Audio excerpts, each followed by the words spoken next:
রাউজান উপজেলা লেলাঙ্গাড়া পাবলিক উচ্চ বিদ্যালয়ের এসএসসি পরীক্ষার্থীদের বিদায় অনুষ্ঠান গত ৮ এপ্রিল মঙ্গলবার বিদ্যালয়ের হলরুমে প্রধান শিক্ষক মোহাম্মদ নাসির উদ্দিন বাবুলের সভাপতিত্বে অনুষ্ঠিত হয়।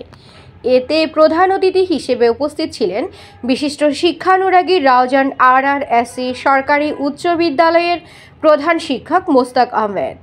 বিশেষ অতিথি হিসেবে উপস্থিত ছিলেন মোহাম্মদপুর উচ্চ বিদ্যালয়ের সহকারী প্রধান শিক্ষক আবুল কালাম আজাদ, বিদ্যালয়ের প্রতিষ্ঠালগ্ন সদস্য প্রবাসী রাশেদুল আমিন চৌধুরী, শাকিল উদ্দিন, মফিজ প্রমুখ।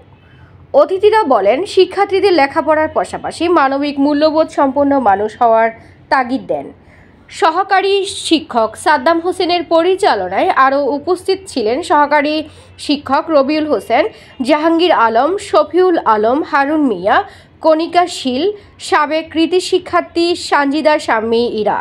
পরে লেলাঙ্গাড়ার সামাজিক সংগঠন গুল রিদওয়ান শেখ ওমর ফাউন্ডেশনের সৌজন্যে শিক্ষার্থীদের মাঝে শিক্ষা উপকরণ বিতরণ করা হয়।